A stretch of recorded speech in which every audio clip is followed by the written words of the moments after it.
In this video, we're going to look at how to get the next workday from a specific date using an Excel formula.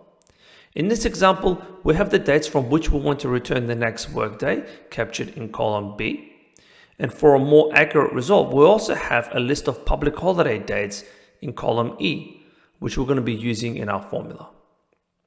To get the next workday from a date, we're going to be using the workday function. So let's go ahead and enter the formula into cell C3. That's equals workday, open parentheses. The first argument of the workday function is the start date to which you want to add the workdays.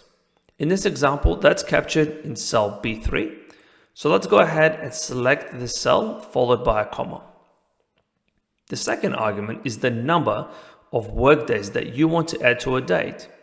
In this example, given that we want to return the next workday, all we need to do here is to insert a value of 1, followed by a comma. The third argument is a list of dates that capture the holidays. This argument is optional, however, for a more accurate result, you should include this list.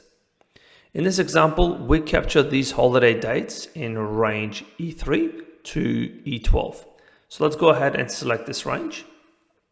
We'll also change this range to an absolute reference, meaning this range will remain fixed even if we drag the formula down or across. And let's complete the formula with a closing parentheses and press the Enter key. And that's it.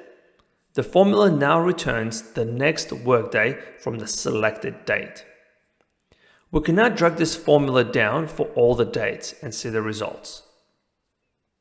I hope you found this video useful. If you did, please click that like button and subscribe if you haven't already. Thank you for watching, and I'll see you in the next video.